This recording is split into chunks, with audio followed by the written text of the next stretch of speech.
Добро вечер, почитувани гледачи. Еве не повторно во студиото на ТВ Сонце. Денеска е 21 декември. До новогодишната ноќ имаме уште 10 денови.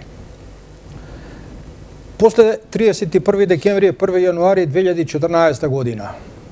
Оваа најава ви ја кажувам за да ви кажам дека таа година е изборна година. Македонија треба да избере нов председател таму негде кон крајот на март и почетокот на април. Некој ќе рече, па се уште е рано. До тогаш има уште многу време, но нашиот вечерашен гост не мисли така. Тој веќе ја најави неговата предконвенционална председателска кандидатура. Добро вечер за професор доктор Јовај Кекеновски. Добро вечер, добро ме најдов. Како сте, професоре? За сега одлично. Браво. Зошто избравте предконвенцијска промоција многу порано од другите кандидати? Па знаете што, има неколку причини заради овој мој потек кој што го направив. Првата и основна причина е што досегашната практика на ВМРО ДПМН, која што е единствената партија која што од воведувањето на плурализмот, поточно од првите председателски избори, воведе избор на председател на партиска конвенција, која што нели во име на партијата ќе се надпреварува ќе влезе нели во таа председателска изборна трка.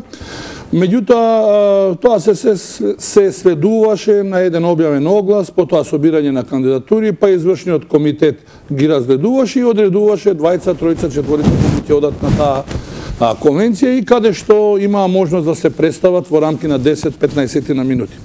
Значи, јас лично сметав дека 10-15 на минути да се представите е многу малку, за да можат делегатите релевантно да гласаат, да го дадат слободно својот глас за онаа програма која што е најдобра, бидејќи за 10 минути ќе ви бидат испомешани чувствата на кого да го дадете гласот, пак може би ќе има и подудирање на одредени елементи и решив да испрактикувам нешто што е веќе видено во западните демократи, поточно тоа го гледаме кај американците, каде што не само 2-3 месеци, туку на повеќе од година и половина излегуваат кандидатите. Хилари Клинтон веќе најавува некои излегуваат кандидатите, ги промовираат своите програми, го убедуваат членството зошто би требало за нив да гласат. И оттаму јас не само со мојата промоција дека ќе се кандидирам, туку за прв пат во Република Македонија поднесов и една програма. Програма со која што сакам да се запознаат членовите на ВМРО ДПМН, делегатите, да се запознае јавноста, целокупната јавност, стручната јавност. Едноставно, мојата програма ја ставам на увид на јавноста да се уверат во исправноста или во неисправноста на моите ставови и мислам дека тоа треба да биде предизвик и за останатите кандидати кои што ќе се појават на оваа конвенција, да на еден ваков или сличен начин ги промовираат своите програми. Лесно е на одредени кандидати да се кријат за одредени партиски авторитети и во 5 до 12 да поднесат својата кандидатура, надевајќи се на победа. Меѓутоа, мислам дека времето е поминато на таквите начини на действување. Едноставно, секој член на партијата би сакал пред време да се запознае за кого гласа и за што гласа. Да му се даде можност. Да му се даде можност да се запознае. Се сеќавам дека вашата кандидатура ја најавивте во петок на 13 декември. Ем петок, ем 13. Не се плашите од некоја суеверие? Не, јас не сум суеверен, поготово што самата бројка 13 мене ми е среќна бројка. На тој датум ми се случени многу убави работи и токму сметав дека на тој датум ќе и се случат и со мене, најавувајќи својата промоција за кандидат на конвенцијата на ВМРО ДПМН и на Република Македонија ќе се случат убави работи како што и мене ми се случиле во живот. На таа конвенција рековте дека нема да бидете церемонијален председател затоа што сте еманципиран ВМРО-вец. Што значи тоа? Еманципиран ВМРО-вец? Па да, јас го употребувам тој, ако можам да кажам, збор или епитет еманципиран ВМРО-вец. Меѓутоа, зошто нема да бидам церемонијален претходно да одговорам, па ќе ви кажам зошто еманципиран. Не сакам да бидам церемонијален и не треба да биде еден председател церемонијален председател, да врши повеќе церемонијални функции или да се појава на отварање, сечење ленти и така натаму и така натаму. Значи, јас во таа смисла се залагам да ние навистина стриктно го почитуваме воспоставениот председателски парламентарен или комбиниран мешовит систем кој што функционира во Република Македонија, иако во одредени периоди, во зависност од личноста која што била, која што извршувала таа председателска функција, ние сме имале, односно нашиот систем бил малку деформиран, некогаш малку повеќе, некогаш помалку деформиран, па отишол во чист председателски систем. Тоа го утврди и Карнегиевата комисија во еден свој извештај. Меѓутоа, не може да наликува и онака како што наликува денес на повеќе парламентарен, каде што председателот има таа церемонијална функција. Значи, тоа ми е основата. Секој да се држи до своето, во рамките на своите надлежности, значи, секој на некој начин да помогне со своето знаење, со своето умење, со својот авторитет, да се носат најдобрите одлуки за Република Македонија. Во однос на вториот дел од прашањето, еманципиран во Моровец, што рековте, јас по тоа пред се подразбирам човек кој што е ослободен од зависност од партиските авторитети. Подразбирам ВМРО-вец кој што не му робува на заостанатите сваќања. Подразбирам ВМРО-вец кој што е ослободен од предрасуди. Подразбирам член на ВМРО кој што не им робува, односно не е полтрон на одредени партиски авторитети. Може да помогнам? Повелете. Кој може да мисли со својата глава, а? Па, јас мислам во рамките на сето она што го кажав, да мисли со своја глава, меѓутоа, не значи дека секогаш одлуките кои што доаѓаат од одредени партиски раководства, јас тоа сакам да се случува и во другите политички партии, да дојде до израз демократијата, каде што спротивставениот став или несогласување по однос на одредено прашање не значи и непријател на партијата, туку напротив. Се работи пред се за конструктивни предлози. Јас би сакал и мислам дека трака треба да биде во иднина во сите политички партии да имаме судир на мислење каде што ќе победи најдоброто, она кое што е во интерес на Република Македонија и на граѓаните на Република Македонија. Бидејќи на сите нас приоритет не треба да ни биде партијата, туку приоритет треба да ни биде националните, државните интереси, односно интересите на граѓаните на Република Македонија. Дали сте толку сигурен во победа? Прочитав дека верувате од сте вистинскиот човек за извршување на председателската функција. А зошто не би верувал? Прво, ако не верував, сигурно немаше да се впуштам во една, како што некои велат, авантура. Јас не би рекол дека е авантура, туку една моја сериозна номинација, каде што ја очекувам таа победа. А зошто велите дека сум вистинскиот човек? Токму поради фактот што за овие мои 50-51 година, нели, колку што ги имам сега, јас останав верен на идеологијата, останав лојален граѓанин на оваа држава, патриот сум во душа, во срце, како велат, нели, народски. Имам доволно емпириско, практично, животно искуство, стручно сум поткован од сите аспекти, немам едноставно црна дамка во својата кариера. Значи, ова се еден од многуте елементи кои што ми даваат за право не само мене, туку и на сите оние мои поддржувачи да ја добијам таа кандидатура и да победам на овие избори. А сега малку околу принципите на програмата, прочитав во неа дека ќе се залагате Македонија да профункционира според принципот на граѓанска држава. Како ќе успееме тоа да се реализира кога вие ќе бидете председател на Република Македонија?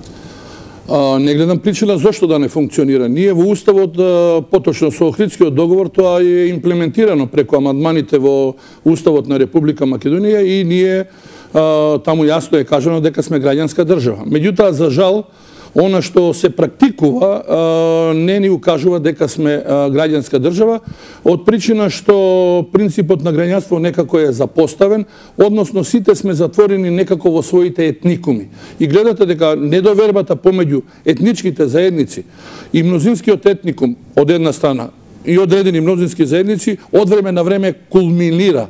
Значи, сведоци сме на таа меѓуетничка омраза токму како резултат на затвореноста. Значи, ние со Охридскиот рамковен договор, сакајќи да направиме мултиетничко општество, отидовме во една друга насока. Денес де факто функционира како бинационална држава. Тоа е недозволиво и не би требало во иднина така да функционира. Дали е точен терминот бинационална или федерална држава? Јас не сакам да го употребам зборот федерална држава, туку го употребувам бинационална држава, а впрочем и одредени решенија во Уставот на Република Македонија како да речеме, Советот за меѓунационални односи, во однос на неговата паритетна составеност, јасно укажува на бинационалниот карактер. Меѓутоа, принципот на граѓанство треба да биде генеративен принцип на оваа наша држава. Што значи дека ние со помош на принципот на граѓанство треба да овозможиме, односно да се спротивставиме на сите она што ни го донесе рамковниот договор. Спротивност помеѓу индивидуалното и колективното од една страна, од друга страна спротивност помеѓу и хиерархичност помеѓу индивидуалното и етничкото. Значи, принципот на граѓанство треба да ни овозможи ние како држава да се оневозможи доминација на мнозинскиот етникум над помалите етнички заедници во Република Македонија. Меѓутоа, исто така, ние не смееме да дозволиме тиранија на помалите етнички заедници врз мнозинскиот етникум во Република Македонија. Како мислите тоа да се реализира? Едноставно, почитувајќи го уставот, законот, ние не можеме да измислиме топла вода, туку имаме европски закони, ги усогласени со европското законодавство, само едноставно треба да се држиме до нив и да ги практикуваме. Од Охридскиот рамковен договор има 12 години, еве 13-та истече. За овие 13 години наместо граѓанска направивме бинационална држава.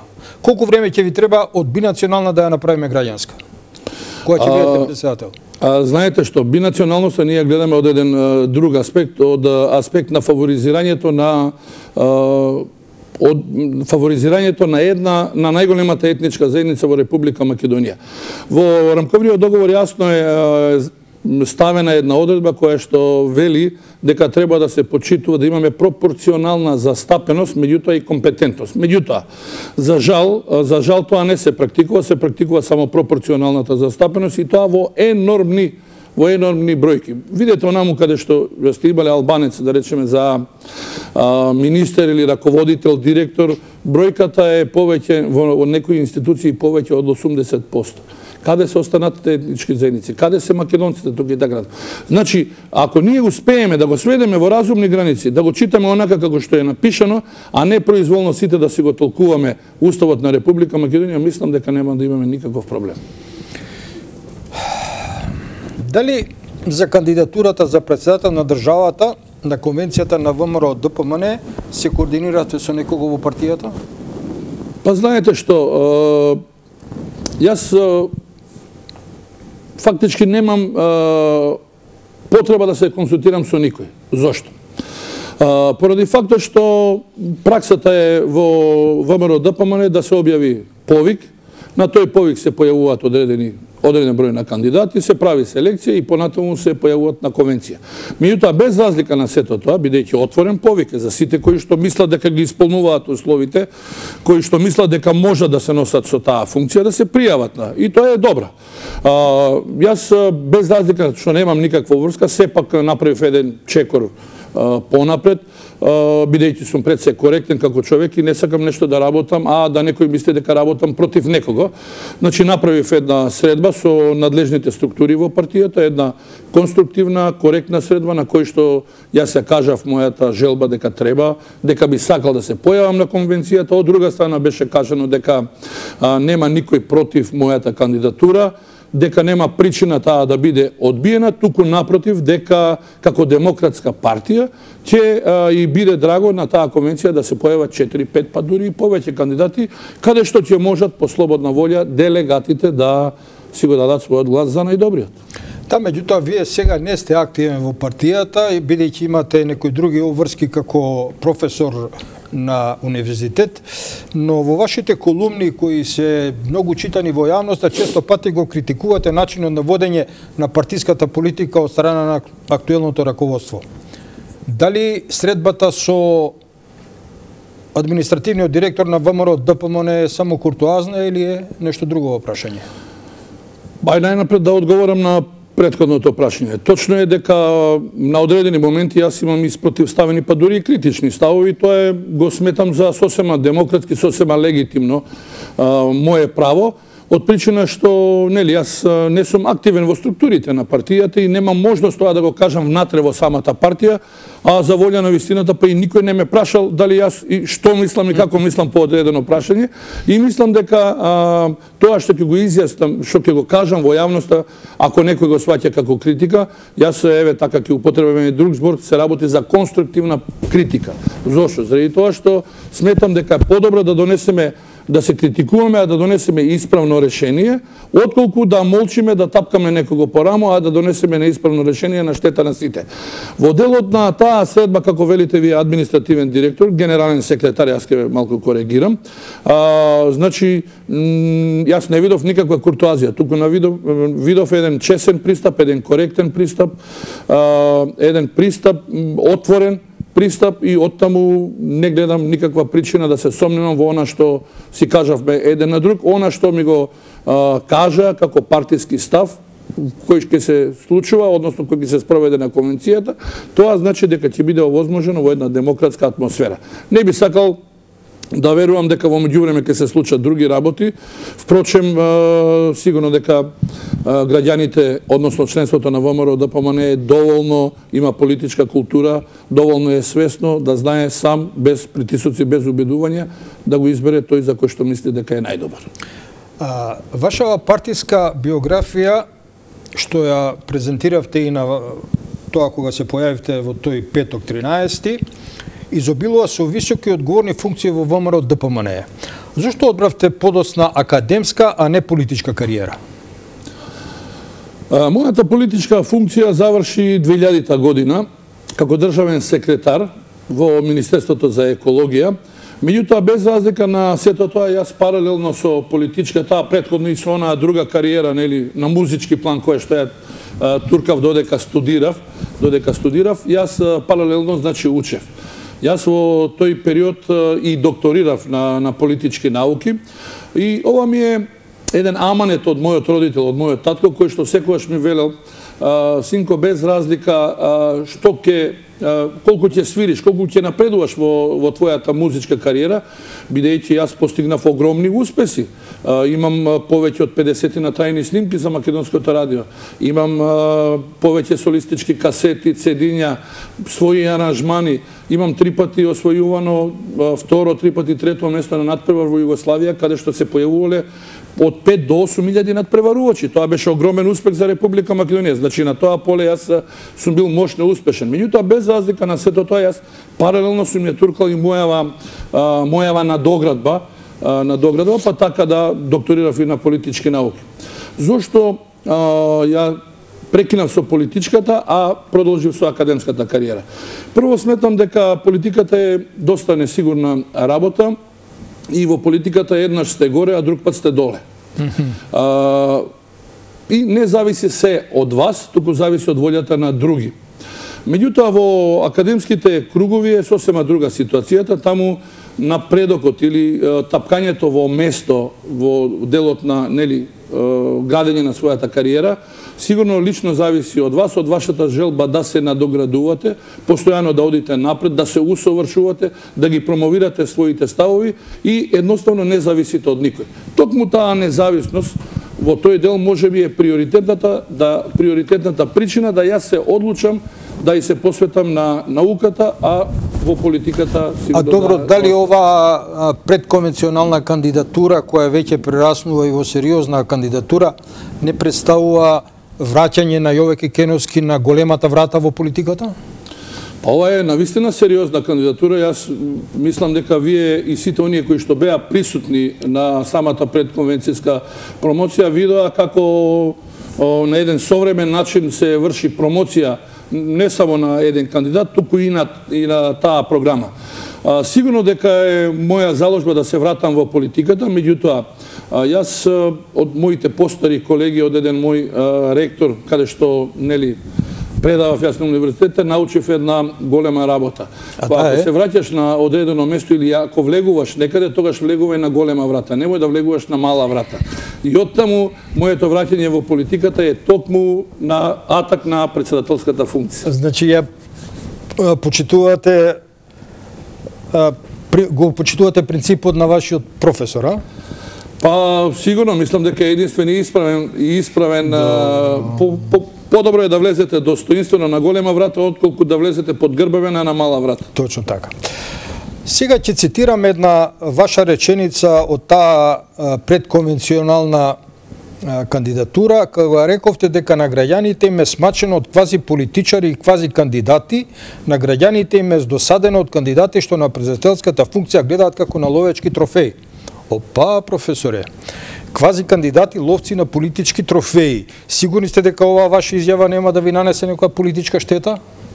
Суетите, знаете, се многу тешки. Не, зошто, прво прашањето, контрапрашање, зошто да ми нанесе штета?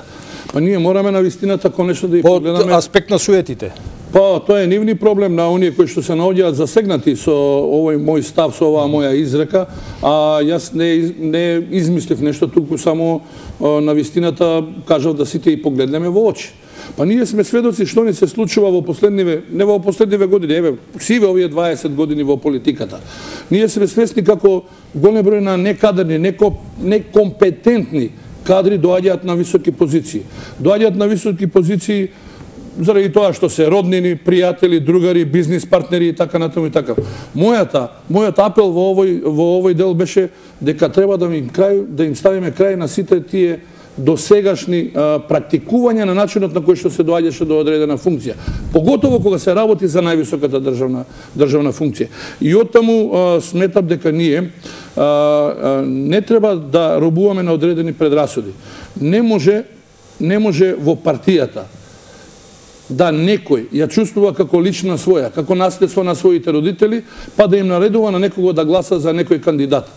Значи, во тој сегмент ние имаме голем број на квази политичари, недоучени политичари, кои што направија повеќе штета на Република Македонија и за тоа сме тука каде што сме, за жал, сиве овие години. Ова што сега го рековте, во политиката представува еден длабок хируршки рез. Кога се прават такви резови има многу крварења. Ја сваќате метафора? Повеќе од јасна ми е метафората, меѓутоа подобро некогаш отколку никогаш. Добро. Моите шанси се најголеми на овие избори, зашто јас сум човек од народот, човек за народот. Верувате во инстинктот на народот? Па не само во инстинктот, туку и во убедувањето, во свеста на граѓаните на Република Македонија.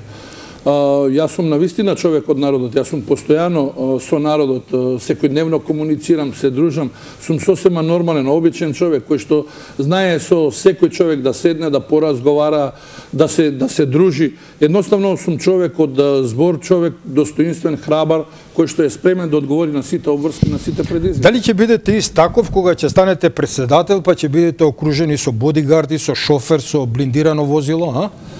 Па знаете што, гледајќи ја мојата корпулентност, мислам дека не ми е потребно никаков бодигард, можеби тоа и да има такви, сигурно тие ќе бидат во позадина, бидејќи јас во животот сум само правил добри работи, не сум нанел на никој зло, па оттаму немам потреба од никој да се плашам, па ниту некој да ме штити во живот. Зборувавме за она што биле консултации во партијата во подготовките на конвенцијата. Познати ви се против кандидатите на конвенцијата? Или се уште не се дефинирани? Иако во јавноста се вртеа некои. Во јавноста се вртат повеќе имена кандидати, официјално, значи, само јас сум во моментот единствениот кој што сериозно ја најави својата кандидатура на конвенцијата. Слушаме, гледаме што се случува на политичката сцена. Меѓутоа, се тоа во моментот во фаза на спекулација, додека самите не се изјаснат дека ќе се кандидираат на самата конвенција. Досегашната пракса во Демократска Македонија недвосмислено покажува дека без поддршка на една политичка партија не е реално да се зборува за кандидатура. Токму затоа и во мојот случај сметам дека под услов да има таква поддршка ќе може да стане збор за евентуална председателска кандидатура, изјави во едно неодамнешно интервју професор Срџан Керим. Го чувствувате како против кандидат, односно кој е вашиот коментар на оваа изјава? негова? Па не гледам нешто посебно во оваа изјава, не е ништо кажано, повеќе од јасно дека во Република Македонија се уште не се созреани условите да избереме независен кандидат зад кој што нема да стои голема политичка партија. Значи и досега беше така, во главном за сиве овие избори зад победникот стоеше една од големите политички партии и мислам дека се уште е рано во Република Македонија, се уште не е созреана свеста можеби кај граѓаните дека треба да избереме независен кандидат. А втора е причина што за независен кандидат навистина се потребни многу пари, многу голема екипа кои што мислам дека во моментот не може ниту еден од потенцијалните, па и други евентуално што ќе се појават, да го реализира сето тоа сам, без поддршка од партиската структура. А кои кандидати ги очекуват од опозицијскиот блок? Па не знам, јас ги знам кандидатите оние што се во фаза на спекулација, нели, од страна на медиумите. Сигурно дека и таму има сериозни кандидати, предпоставам дека ќе одат на доста сериозен кандидат кој може да се спротивстави на кандидатот на владеачката партија и тоа е добро за Република Македонија да имаме квалитетни кандидати каде што ќе победи, нели, пак велам, подобриот во една фер борба. А добро, вака некоја прогноза, кого би посакувале да ви биде против кандидатот од опозицијата? Кого сакаат, значи апсолутно сум спремен за било која личност од опозицијата да го кандидираат и мислам дека сум доволно спремен, поготово за оваа функција, да немам никаква бојазност, никаков страф од никого, со секого можам да дискутирам и едноставно да победат моите аргументи. А кого очекувате да ви биде против кандидатот од албанската заедница во Македонија? Тие секогаш имаат свој кандидат. Да, знаете што албанците секогаш на овие избори имале 2 до 3 кандидати. Значи партијата на Руфи Османи, ДУИ и ДПА секогаш истакнувале своји кандидати. Тоа им е можеби една шанса да измерат својата сила, да го измерат рейтингот да го измерат, значи бројот на гласачи. И оттаму видовме дека тие немаат сила да влезат во втор круг. Досега во вториот круг секогаш влегува кандидати на двете големи политички партии. Меѓутоа сигурно дека е неопходна понатаму нивната поддршка во вториот круг како што досега беше. Меѓутоа не гледам досега некој кандидат кој да го испрлат е добре дојден. Нека се бори за државата, нека се бори да го почитува уставот, со секого ќе го почитуваме и ние и рамноправно. Да, меѓутоа портпаролот на ДУИ излезе, ми се чини пред 2 дена, Бујар Османи, дека нив македонските албанци не ги интересираат никакви избори, туку приоритет им е решавање на спорот со името што ни го наметна Грција. Што ќе предложите тука? Па знаете што, ние еве сега слушаме малку една контрадикторна изјава на портпаролот на ДУИ, бидејќи ако се сеќавате добро пред неколку месеци нивниот лидер изјави дека не доаѓа во предвремени парламентарни избори. Ако евентуално се одржат, тогаш тие би требало да се одржат заедно со председателските. Јас многу добро се сеќавам на таа изјава, на таа негова изјава. Сега имаме едно мало лавирање, за мене дневно политичко лавирање од тој став изречен на лидерот. Од причина што сепак се тие една политичка партија која што е многу прагматична, си цени кога е најдобро за нејзе да има најголем број на гласови во однос на останатите албански политички партии. Меѓутоа, очигледно ја интересира и како ќе се одвива тој судир на двете големи политички партии во македонскиот блок, помеѓу ВМРО, ДПМН и коалицијата на партии и помеѓу Социјалдемократскиот сојуз. И оттаму, значи, тие предпоставам дека го мерат рейтингот на едните на другите, и тогаш кога ќе почувствуваат дека најпогодно за нив, бидејќи на нив не им е проблем да коалицираат ниту со едните, ниту со другите, впрочем тоа го правели и досега, значи се многу прагматични, ја користат нашата оној анимозитет, за жал, кој што постои помеѓу големите македонски политички партии и секогаш успеваат да добиваат се повеќе и повеќе, што е всушност и пракса во сите овие досегашни избори. Во вашата програма и на конвенцијата во Зебра трговскиот центар во хотелот Квинс, рековте дека нема да дозволите кога ќе станете председател паралелна надворешна политика. Ќе се залагам дипломатијата да биде професионална, а не скривалиште за неуспешните. Професоре, дали според вас дипломатијата сега ја водат неуспешни? Па, ние генерално не можеме да речеме дека водат неуспешни, меѓутоа дека меѓу нив има неуспешни повеќе од јасно. Зошто велам нема да дозволам паралелна политика? Во Уставот на Република Македонија и во позитивните законски прописи мощно е јасно кажано и одредено прашањето која води надворешната политика. Значи, надворешната политика ја водат владата и председателот на државата. Сигурно во рамки на владата имаме и Министерство за надворешни работи, кое што ја спроведува таа надворешна политика во содейство со председателот, па при и заедничко усогласување околу изборот на наши представници, поточно амбасадори во државите кои што не представуваат. За мене е малку навистина непринципиелно, не малку повеќе непринципиелно, да имате луѓе кои што ги предлагате за амбасадори, а при тоа се неуспешни на домашен план. Вие имате министер кој што се покажал како неуспешен во својата работа, го разрешувате или дава оставка, доброволна под наводници оставка дава, и истиот тој министер за неколку месеци го гледате на амбасадорско место. Или имате неуспешен директор, го гледате на амбасадорско место. Оттаму, јас доколку бидам избран за председател, сигурно дека нема да дозволам такви неуспешни кадри на домашен план да се обидат да бидат успешни на меѓународен план.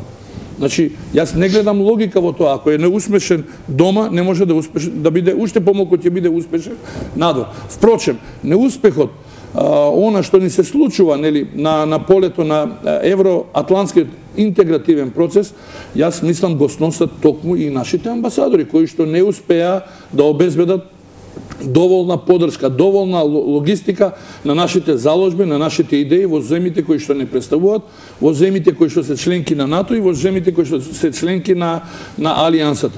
И оттаму недвосмислено тоа го кажав дека нема да дозволам во иднина да такви кандидати ни бидат.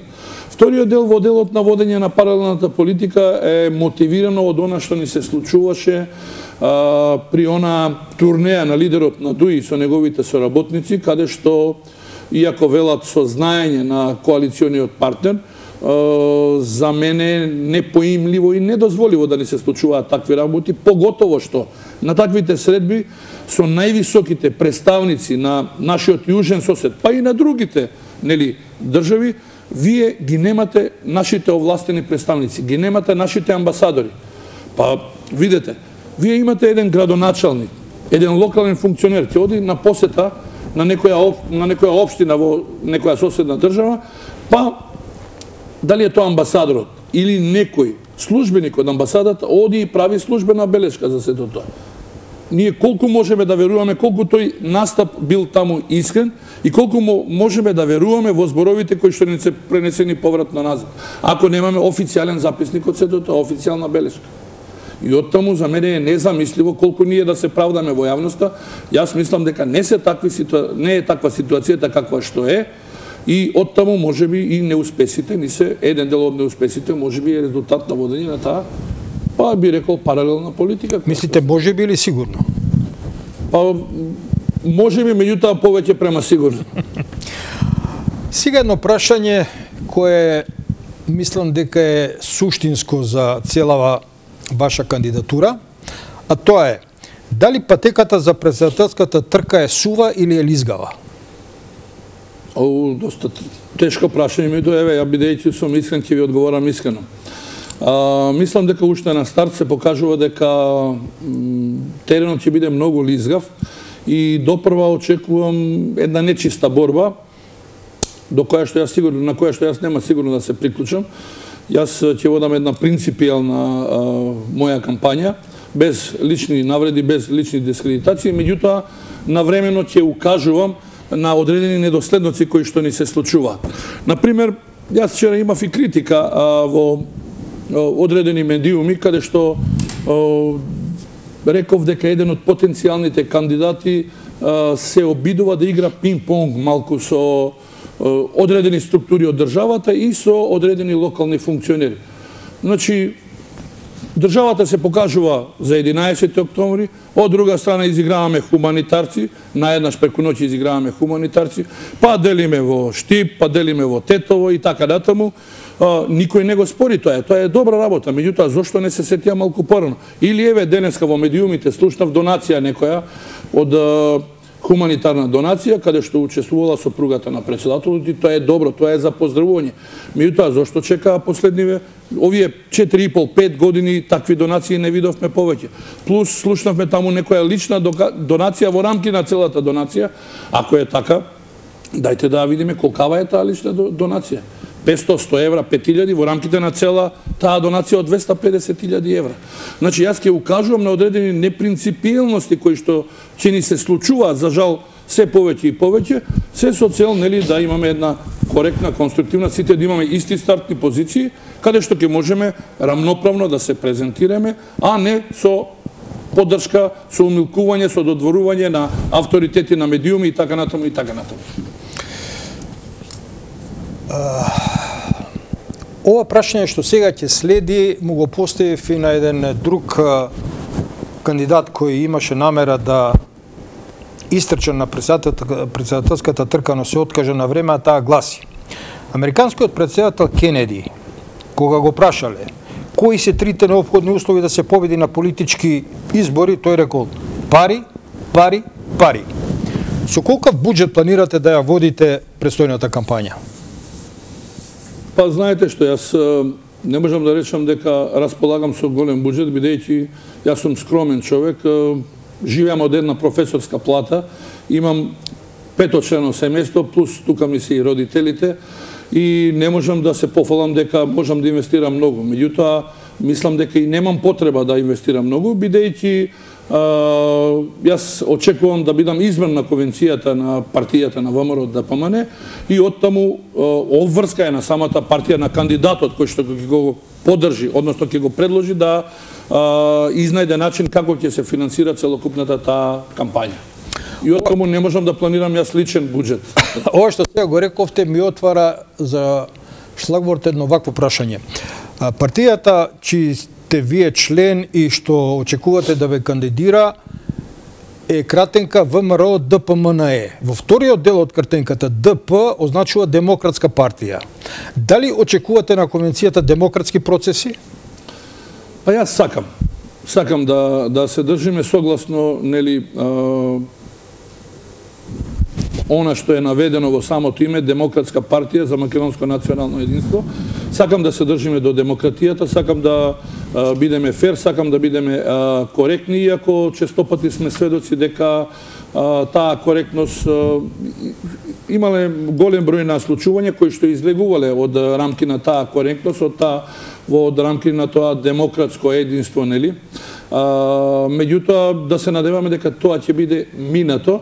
Впрочем, јас и нема да дозволам да ни се случуваат такви работи, значи ќе го вложам целокупниот свој авторитет да не ни се случува сето тоа. Од причина што нели ваквите диригирања кои што може да се случуваат само водат кон неединство на самата партија. Значи, подобро да оставиме сите да гласаме, да покажеме демократија и да го оправдаме името на партијата. Калкулацијата, особено во вториот круг на председателските избори со албанското гласачко тело, е од круцијална важност. Дали се сметате за подобен консензуален кандидат на актуелната коалиција помеѓу ВМРО, ДПМН и ДУИ? Не знам зошто не би бил јас консензуален председател. Прво, би сакал да расчистам една дилема, па да кажам зошто се чувствувам за консензуален председател. Значи, јас не можам да бидам кандидат за председател полу риба, полу девојка, не можам да бидам полу албанец, полу македонец, не можам да бидам консензуален кандидат за председател ако некој ми налага или ме кандидира само за да го рушам унитарниот карактер на државата, да го промовирам федеративниот карактер. Не можам да бидам консензуален кандидат за председател на државата ако некој од мене бара да ги кршам рамките на Уставот, да ги кршам рамките на она што е зацртано во Охридскиот договор и имплементирано во Уставот на Република Македонија. Ако таков бараат, јас сигурно нема да бидам консензуален председател. Меѓутоа, ако бараат чесен човек, ако бараат доблесен човек, ако бараат човек кој што ќе одговори на сите предизвици, кој што е спремен да одговара пред сите граѓани на Република Македонија, ако бараат човек кој што ќе се залага за принципот на граѓанство, ако бараат човек кој што ќе ги почитува различитостите, тие различитости да не обединуваат во остварување на заедничките цели, интереси, вредности, ако бараат човек легалист, легитимист, човек кој што го почитува позитивното право, уставот, меѓународното право, тогаш се гледам како апсолутен кандидат, консензуален кандидат, не само на ВМРО ДПМН и ДУИ, туку и на останатите политички партии во Република Македонија. Веднаш ми се наметнува едно вакво прашање. Во програмата и сега тоа го велите, произлегува дека нема да дозволите на тамошна компрометација на Бадинтеровиот принцип. Што мислите, дали ќе се согласи коалициониот партнер на тоа? Па, мислам дека ние не треба да бараме согласност од, како велите, коалициониот партнер, бидејќи е тоа зацртано во Уставот на Република Македонија. Јасно е кажано во кои случаи се употребува Бадинтеровото мнозинство. За мене, навистина една импровизација која што ја немате во останатите устави во другите држави, и тој Бадинтеров принцип јасно се употребува не само на централно ниво, туку се употребува и на локално ниво. И ако се крши некаде, тоа токму се крши на локално ниво. Ние сме сведоци дека во општините каде што се доминантни албанците, тој принцип воопшто не се почитуваше, или почитувањето иде со многу големи проблеми, со бојкотирање на седници. Па заради тоа имате именување на улици без почитување на токму тој Бадинтеров принцип, каде што треба да гласат македонците и останатите други етнички заедници. Значи, тука за таја мислам дека и Министерството за локална самоуправа и владата затаи во тој сегмент, и јас, ако се до оној момент додека стои тоа Бадинтерово мнозинство во Уставот на Република Македонија, ние мораме да го почитуваме такво какво што е и на централно и на локално ниво. И од тука нема бегање ниту милиметар, ниту лево, ниту десно. Освен тој Бадинтеров принцип, рековте дека во вашата програма велите дека ќе се залагате за стриктно почитување од страна на сите граѓани на државните символи на Република Македонија. Како тоа ќе го реализирате? Па јас не гледам ништо ново. Тоа за една држава е сосема нормално. Не можете вие во Република Македонија да имате устав за знамиња, да не го почитувате, тој, да имате, се извинам, закон за употреба на знамиња, а да не го почитувате тој закон.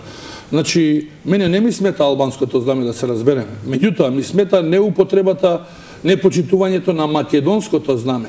Ако во законот за употреба на знамињата јасно е кажано каде се употребува паралелно и едното и другото знаме, ако се јасно определени димензиите на едното и другото знаме, јас не гледам причина да ние имаме само едно знаме, а да се негира официјалното знаме на државата. Тоа е прашањето околу знамето, да се подсетиме дека ДУИ имаше еден предлог, ми се чини пред година и пол, во кој рекоа дека актуелното знаме, жолтите зраци да станат црни и тоа да биде заедничко знаме на македонците и албанците во Македонија. Би се согласиле на такво нешто? Значи, не можеме да преюдицираме сега. Значи, ние во моментов имаме знаме кое што е актуелно, кое што мораме да го почитуваме. Ние имавме случај каде што го променивме символот од Кутлеш, нели, вергината која што ги имавме под притисок на предсена нашиот јужен сосед и која што дојде како ултиматум од страна на одредени членки од Европската Унија, ние, значи, ги избришавме тоа и го сменивме тоа знаме.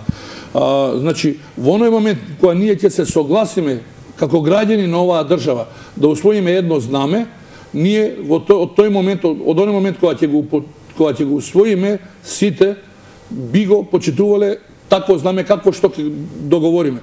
Дали ќе бидат црни, црвени, тоа е ирелевантно, тоа останува на договор помеѓу граѓаните. Меѓутоа, се до тој момент, дали ќе биде лав, дали ќе биде орел, јас не знам како ќе се договорат во иднина, меѓутоа, во секој случај, се додека не се донесе ново знаме, ние мораме да го почитуваме знамето кое што е го е зацртано со уставот, знамето кое што ни е усвоено, знамето кое што е официјално знаме на Република Македонија. И во делот на химната. Тоа сега да ја прашам. Па и во делот на химната. За мене е незамисливо вие да не ја интонирате химната на Република Македонија, чишто државјанин сте. Химната на државата во која што живеете, химната на државата во која што ги уживате сите благодети, химната на државата каде што со чиј што пасош вие патувате во свет. Да, меѓутоа во химната има еден стих кој вели македонците се борат. Албанците прашуваат а каде сме ние тука? Што правиме тука? Па таа химна е постојна химна. И значи истиот принцип е додека не донесеме ние нова химна, додека не донесеме нова знаме, ако донесеме, тогаш ние мораме да ги почитуваме такви какви што се постојните. Покојниот Арбен Џафери предложи, меѓутоа неговите предлози не идоа на прием, да Македонија ја усвои Бетовеновата Ода на радоста што е европска химна. Што мислите за тој предлог? Па, мислам дека далеко сме од сето тоа да усвоиме таа химна.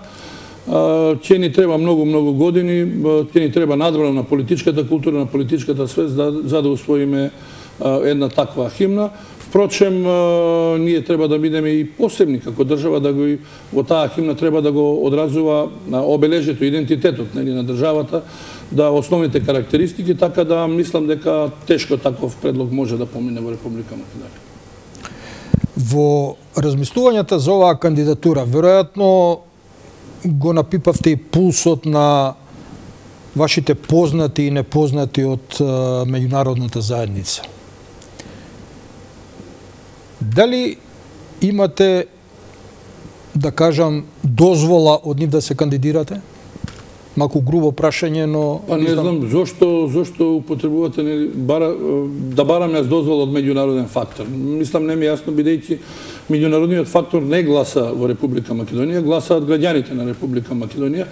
Во овој случај гласаат членството, односно делегатите на Конвенцијата на ВМРО ДПМН. Значи, меѓународниот фактор само може да ме ислуша, впрочем, јас имам и контакти со амбасадори каде што сум ги запознал со мојата програма, се запознале со мене како личност и многу благонаклонно гледаат на тоа. Меѓутоа, верувајте дека мене апсолутно ништо не ме интересира што тие мислат во тој сегмент, бидејќи јас мислам дека настапувам честно, настапувам како патриот, настапувам како граѓанин на оваа држава, како македонец, кој што и сака добро на оваа држава, кој што сака сите граѓани во оваа држава да се чувствуваме рамноправно. Значи, една современа програма, еден современ пристап кон вршењето на идната председателска функција. Председателот на државата е задолжен, меѓу другото, и за незино представување во странство. Патување во странство, примање странски државници. Колку странски јазици зборувате активно? Активно го зборувам англискиот јазик, не сметајќи нели сите оние бившо југословенски, меѓутоа се разбирам и од рускиот јазик разбирам. Така да комуникацијата не ми е никаков проблем. Добро, ако го знаеме англискиот, со цел свет може да се разбереме. Кекиновски, ме интересира едно прашање што верувам сите си го поставуваат кога размислуваат за ваква кандидатура. Од 4 македонски председатели досега 2 беа жртви на атентат, едниот преживеа, другиот не. Се плашите за својата безбедност кога утре ќе бидете на чело на државата? Малку траурно прашање, не? Да. Не се плашам за својата безбедност, не се плашам. Нема причина да се плашам. Има и психопати, знаете. Па добро, мислам дека има и служби во државата кои што би воделе сметка евентуално за такви психопати. Инаку не робувам на одредени предрасуди, како што реков и на почетокот, и не сум воопшто размислувам, ова прашање ми дојде малку изненадување, меѓутоа воопшто не сум размислувал и не се плашам, верувајте ме дека немам потреба да се плашам. На каков прием најде вашето размислување за кандидатура во рамките на семејството? Рековте имате бројно семејство. Супругата, децата, родителите? Па на почеток, они не верува дека ќе видам, ќе обстојам во, иако ме знаат дека сум доста принципелен, кога ќе кажам нешто, јас го реализирам, достојувам значи на својот збор, сепак мисля дека не би требал да се на почетокот да се впуштам во оваа изборна трка, меѓутоа откако видоа дека јас сериозно пристапив на сето тоа, откако ги видоа моите шанси, откако ги согледа анкетите кои што ги правеше мојот тим, дека моите шанси во моментов се најголеми, тие максимално застанаа зад мене, стојат зад мене и ќе стојат зад мене. Впрочем, ги видовте и на самата конвенција во еден, нели, европски, американски амбиент, ако сакате така можам да кажам, каде што истите тие беа седнати до мене, во публиката беше и мојот родител, мојата сестра, најблиското моје семејство, како што му доликува на еден семеен човек, на еден искрен патриот на оваа држава. Кога е закажана конвенцијата на партијата каде што вие ќе настапите како кандидат? Па јас во моментов немам сериозни информации кога ќе биде закажана. А по календарот на настаните кога се предвидува? Значи, логички е да таа биде закажана по распишувањето на председателските избори. Моја предпоставка е дека тоа ќе се чека последниот рок согласно уставот кога да бидат распишани изборите. Очекувам некаде околу 1 февруари, недела порано. Мислам дека 1 февруари е последниот рок да биде да бидат распишани председателските избори, со тоа што е логички после 10 отприлика дена до 15 да биде распишана конвенцијата, во рок од 7 до 10 дена да се одржи таа и понатаму оној кој ќе победи, а јас мислам дека ќе бидам тој, да има можност понатаму да појде по сите комитети на партијата и на некој начин да ја почне кампањата согласно законот кој нели ни налага во кој период и како да ја водиме таа кампања. Професоре Кекеновски, ви благодарам на ова гостување. Терминот за нашава емисија измина. Ви посакувам успех на конвенцијата, а потоа и на председателските избори. Ви благодарам многу, ви благодарам на поканата и секогаш кога ќе сметате дека имаме што да кажеме, дека има потреба вашите гледачи да не слушнат, јас сум спремен во секој момент. Дури еве ќе ви препорачам ако имате идеја, желба да ги повикате и останатите кандидати во вашава емисија, да дојдеме и вака малку да подебатираме. Па нека се појават, нека истрчаат на тој терен, па ќе седнеме, ќе разговараме. Мислам дека ќе направите добра емисија, каде што граѓаните исто така ќе може да видат кој е постручен, покомпетентен, кој може да извршува таа. Јас сега би ве замолил за едно ветување. Доколку бидете избран за председател, ветувате дека пак ќе дојдете на интервју? Во секој момент. Ви посакувам голем успех. Ви благодарам. Почитувани гледачи, ова беше интервјуто со професор доктор Јове Кекеновски, предконвенцијски кандидат на партијата ВМРО ДПМН за престојните председателски избори на пролет во 2014 година. Довидување и пријатно.